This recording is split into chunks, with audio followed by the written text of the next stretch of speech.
Olá, meus lindinhos, tudo bem com vocês? Ótimo, espero que sim. E se não tiver, lembre-se dos Fs, foco, força e fé. Se nada der certo, deixa pra lá. Vamos lá então. O assunto agora é enzimas. Não sei se vocês sabem, mas a palavra enzima, ela vem do grego enzyme, que significa fermento, tudo bem? Ou seja, essas moléculas, elas vão participar das reações, tá? Elas atuam como catalisadores, elas aceleram as reações, mas é importante você saber, tá? Que elas não são consumidas, elas não são degradadas, não são transformadas durante esse processo. Tudo bem? Então elas saem inalteradas, joia? A grande maioria das enzimas são proteínas. Antigamente, a gente estava dando aula em cursinho, em ensino médio, a gente falava assim, né? Toda enzima é uma proteína, mas nem toda proteína é uma enzima. Então a gente falava que todas as enzimas eram proteínas. Hoje a gente sabe que não é assim, tá? Não é mais assim. Hoje nós sabemos que existem RNAs com poderes enzimáticos. No caso, as ribozimas. Tudo bem? Então, no caso, as ribozimas são as moléculas com poder enzimático. Então, a maioria das enzimas são realmente proteínas. Porém, eu quero que você fique bem ciente que existem RNAs com essa capacidade de atuar também nas reações. Tudo bem? Ótimo? Então tá bom. Primeira coisa, as enzimas, elas podem ser estruturas simples, ou seja, formadas apenas por proteínas. Aqui nós vamos falar mais das proteínas, tá?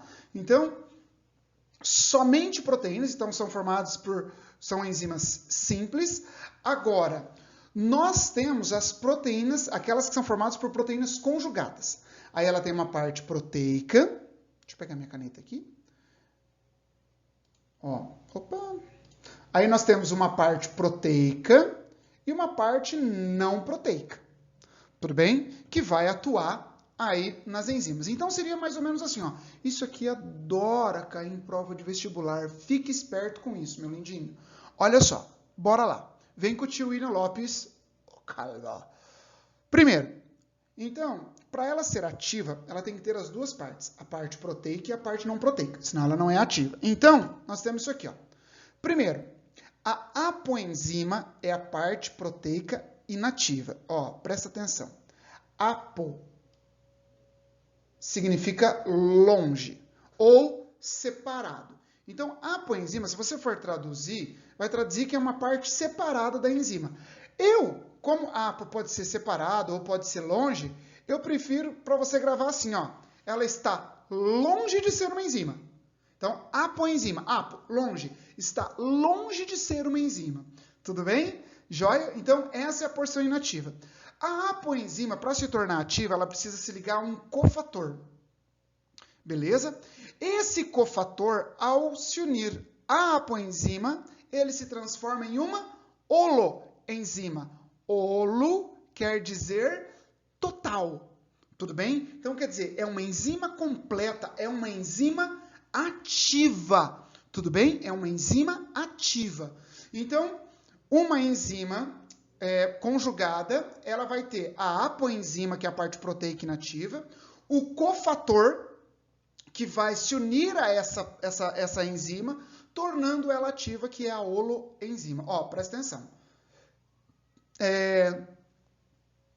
Aqui está um esqueminha, ó. Aqui tem a proteína inativa, como que é o nome dela mesmo? Apoenzima. Aqui está o cofator.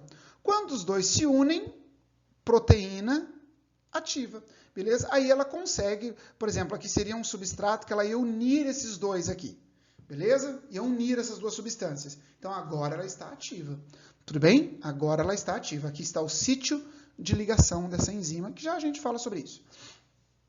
Tudo bem? Então, essa é a estrutura. Agora, o que é esse cofator? Esse cofator, eles podem ser íons, metais, aí pode ser ferro, pode ser cobre, pode ser zinco. Se vocês já estudaram sais, lembre-se que a maior parte dos micronutrientes são ativadores enzimáticos. Tudo bem? Então, aí a gente chama de cofatores mesmo. Agora, quando o cofator é uma... Opa, bati aqui. Quando o cofator ele é uma vitamina, daí ele pode ser chamado de coenzima, tudo bem? Então, quando o cofator é uma vitamina, ele pode ser chamado de coenzima.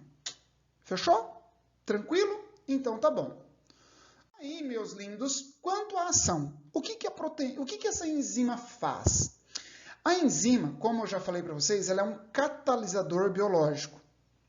Esse catalisador biológico, ele vai reduzir a energia mínima para iniciar uma reação. E o que é essa energia mínima para iniciar uma reação? É a chamada energia de ativação. Tudo bem? Então, a enzima, isso aqui cai muito em prova, fique esperto, ó. Então, a energia de ativação é a energia mínima para começar uma reação. Então, vamos imaginar que para essa reação sair de A mais B formando C e D, é necessário, para começar a reação, é necessário essa quantidade de energia aqui. Beleza? A energia aqui. Aí, se você colocar enzimas no processo, essa energia cai para esse tanto. Então, com isso, porque é o seguinte, toda energia, toda reação, ela vai liberar calor, vai liberar energia, não é? Então, ou vai liberar ou vai consumir energia, né? Depende da reação. Mas o que eu preciso que você saiba? Eu preciso que você saiba que com a ação da enzima, as reações em um organismo, elas acontecem em níveis, ela acontece de uma forma mais rápida em uma temperatura compatível com a vida. Então é isso que as enzimas vão fazer.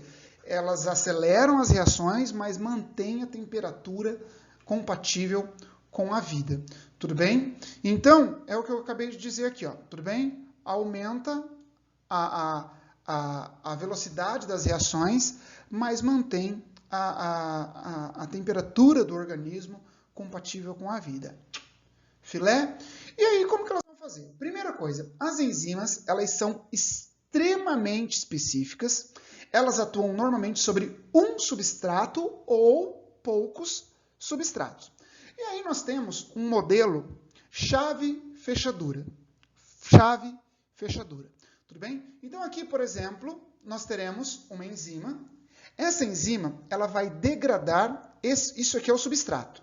Tudo bem? Ó, isso é o substrato. Substrato é o que a enzima vai degradar. Por exemplo, ali a sacarose. A sacarose, ela vai ser degradada pela enzima. Agora, presta atenção. As enzimas, elas recebem nomes de acordo com o substrato que ela atua. Por exemplo, ali, se você pegar aqui a sacarose, ela vai ser degradada por uma enzima chamada sacarase. Então, por exemplo, você vai ter a terminação ase no final do nome de uma enzima. Por exemplo, sacarase. A lactase vai atuar sobre qual substrato? A lactose. O amido vai atuar sobre qual substrato? A amilase vai atuar sobre qual substrato? O amido. Carboidrases vão atuar sobre onde eu tenho aí gás carbônico. Tudo bem? Agora, existem algumas enzimas, por exemplo, pepsina, que é a enzima que está no estômago. Tudo bem? Essa enzima, ela tem um nome usual. Então, esse nome se consagrou e se usa até hoje. Tripsina, quimotripsina, por exemplo, que tem a tripsina no intestino, né? E quimotripsina no intestino e pepsina no estômago. Então, esses nomes são nomes usuais. Quando você vê ase no finalzinho, então é um nome de enzima. Carboidrase, desoxigenases, oxigenases e por aí vai. Tudo bem? Tranquilo? Então, tá bom. Então, o que ela vai fazer? Por exemplo, esse local aqui, ó, tá vendo esse local? Esse local é chamado de sítio ativo, sítio de reação ou centro de reação, que é o local da enzima que vai promover a reação esperada. Por exemplo, a sacarase, ela tem que quebrar a sacarose em ela vai quebrar a sacarose em glicose e frutose, não é assim? Então, é este o lugar aqui que é chamado de sítio ativo. Então, o substrato ele vai ser degradado por essa região específica, e ele se liga especificamente com esse local da enzima. Então, por exemplo, ela se liga aqui, e nesse local da enzima ocorre, então, a quebra da ligação glicosídica e ocorre, então, a liberação da glicose e da frutose, e a enzima é liberada para aí atuar sobre outros substratos, tudo bem? Agora, esse é o modelo chave-fechadura. Porém, como eu disse para vocês, as enzimas elas podem trabalhar em alguns substratos que são semelhantes ao substrato que você atua. Aí, nesse modelo induzido, o que acontece? A enzima está aqui, perfeito? Aqui está o sítio ativo da enzima, tá bom? Está aqui o sítio ativo da enzima. Aí o substrato vai se encaixar nele. Só que você perceba, o substrato não encaixa. Olha só como é que fica. Quando o substrato vai para esse sítio ativo, ele faz ligações fracas aqui, ó. E essas ligações fracas fazem com que a enzima ela sofra alterações no seu sítio ativo. E com essa alteração agora, ele se encaixa perfeitamente e vai realizar essa reação. Então, o modelo encaixe induzido.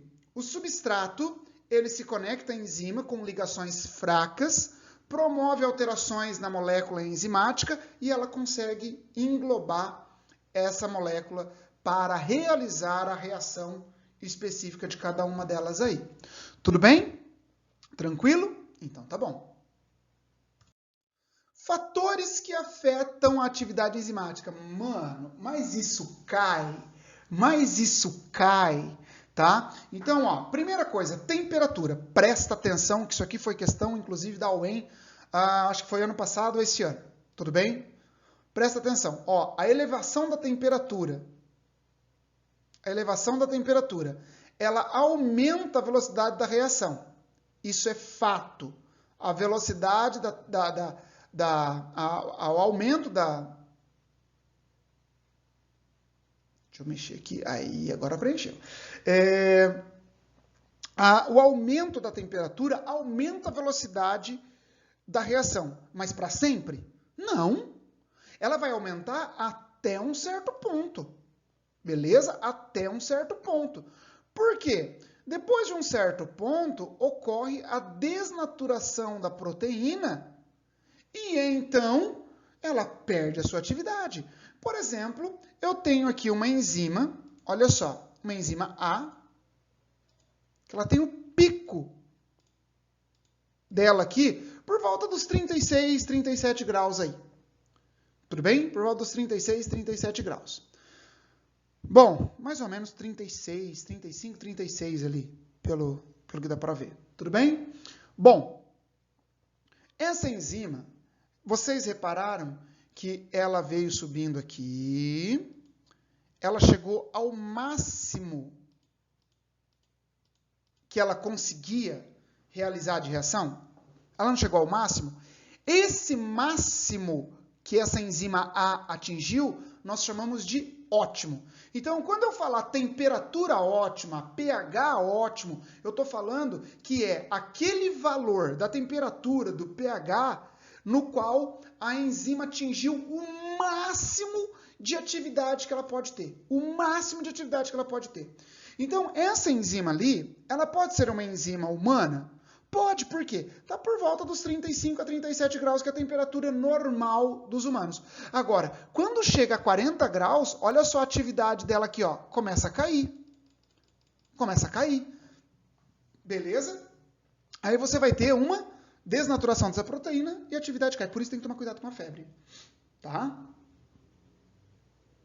A febre, você tem que ficar esperto, porque é o seguinte, até 38 graus, a febre ela está matando os micro-organismos, porque as proteínas desnaturam normalmente a 37, 38 graus, elas já começam a desnaturar. Tudo bem? Normalmente elas desnaturam nesse valor.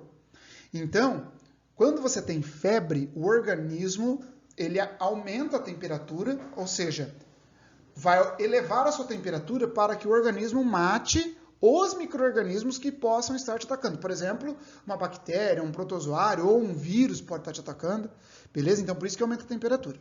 Agora, você não pode deixar passar de 39, 38 graus, porque daí já é perigoso para você também, tá? Então, até 38 é bom porque está matando os micro-organismos. Passou de 38, aí tem que tomar medicamento. Chegou a 39, tem que ficar esperto. Tudo bem? Tranquilo? Agora, essa enzima aqui é uma enzima humana. Agora, e essa enzima que o ótimo dela está aqui próximo dos 80 graus aqui? Quem que podia ser isso aqui? O único organismo que pode trabalhar nessa situação são as arqueias, tá? Que são aqueles micro-organismos procariontes que vivem em situações extremas, por exemplo, fossas termais oceânicas, não é? Elas vivem em ambientes extremos. Então, essa temperatura aí só poderia ser o quê? De uma arqueia. Esse gráfico, para ser cobrado em prova de conhecimentos gerais, pedindo coisas sobre enzimas, pedindo coisas sobre micro-organismos, classificação de seres vivos, já que eu falei das arqueias, cara, com certeza isso é um prato cheio para se fazer uma prova. Tudo bem? Agora, os outros fatores. O pH. O pH também atua. Por exemplo, a maioria das enzimas humanas, elas trabalham em um pH de 7,4. Tudo bem? Agora, como que eu acho que isso pode cair? Isso pode cair assim, ó. Tá bom? Por exemplo, essa enzima aqui está num pH de ótimo um pouquinho antes do 2. Né? Mais ou menos 2 aqui. Essa enzima poderia ser quem? Poderia ser, por exemplo, a pepsina do estômago, porque o estômago trabalha num pH de 2, beleza? Um pH de 2, 1.9, 2, é um pH baixíssimo.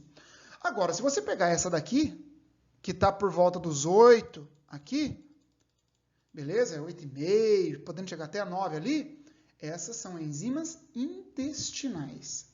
Beleza? Isso sempre é cobrado, eles colocam lá em questões assim, por exemplo, eu peguei um pedaço de carne, coloquei em um tubo de ensaio a um pH de 5 com enzimas intestinais. Houve reação? Não, não houve.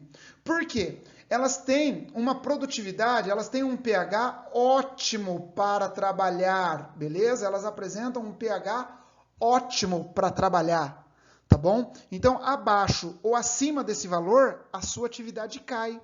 Agora, uma enzima que trabalharia aqui, por exemplo, deixa eu pegar uma cor aqui, num pH 7. Onde que estaria essa enzima no corpo humano? Onde que estaria essa enzima com pH 7? Não ficou bem pH 7 minha estrutura aqui. Onde que ficaria essa enzima? Essa enzima ficaria na boca, por exemplo, a amilase salivar. Tudo bem?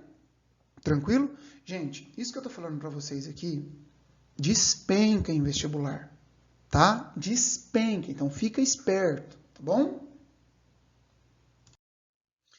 Concentração de substrato.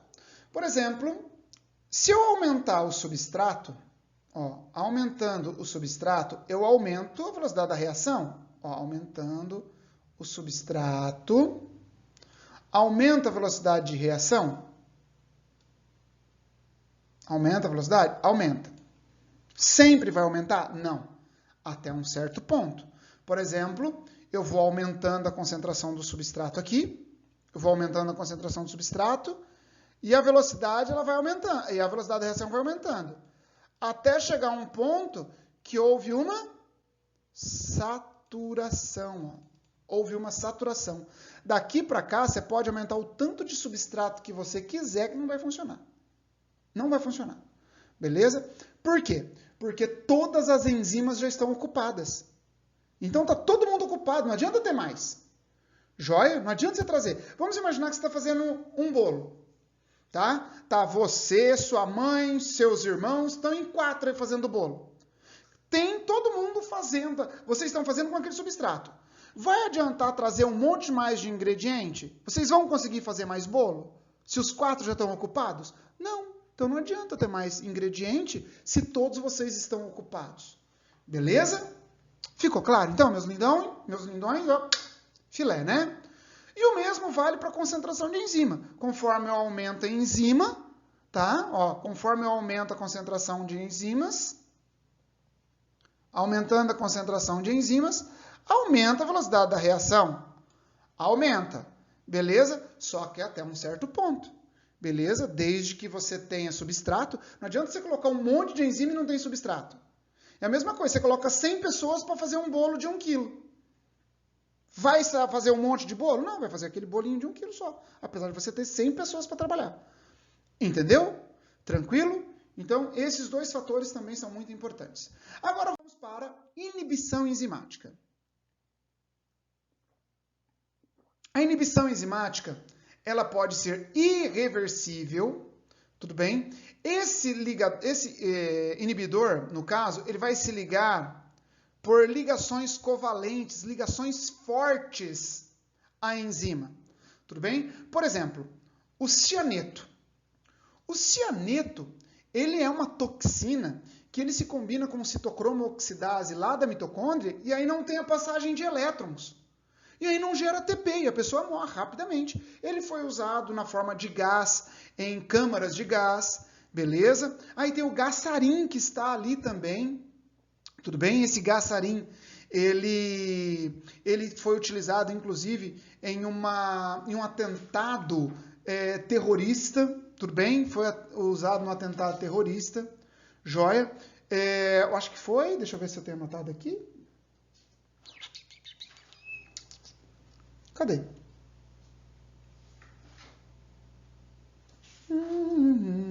Ele foi, não é, no atentado terrorista em 1995 em Tóquio, tá? Foi lá liberado no metrô de Tóquio em 1995 foi usado o gás sarin.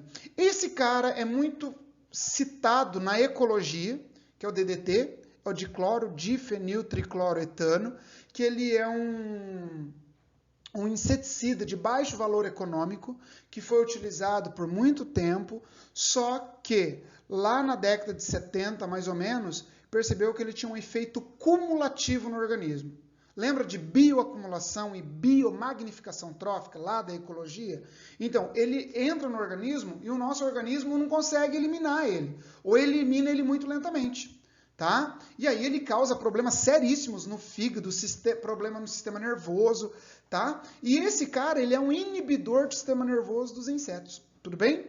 Antibióticos também se ligam irreversivelmente com algumas enzimas da bactéria, fazendo com que ela morra, tudo bem? Então, a ligação irreversível, a inibição irreversível é porque se liga, alguns venenos também, de alguns animais, tá? Ela se liga irreversivelmente com a enzima. Aí não se desliga mais.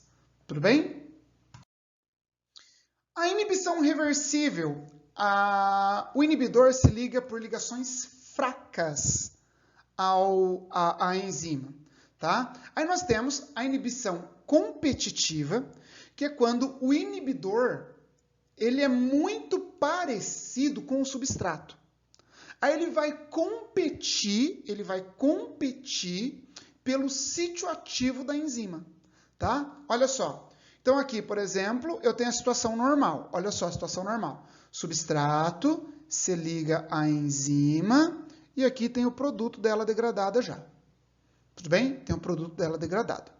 Agora, quando eu tenho um inibidor, esse inibidor, ele se conecta à enzima.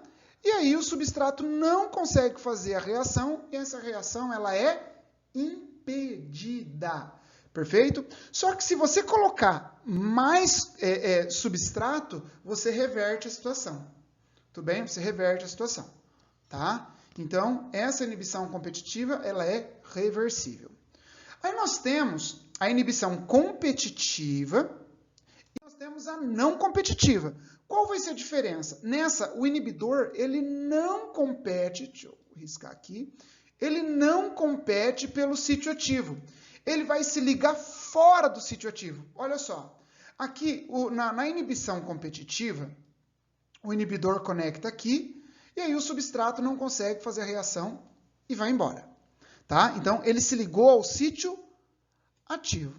Na inibição não competitiva, ele vai se ligar fora do sítio ativo, e aí o que ele vai fazer?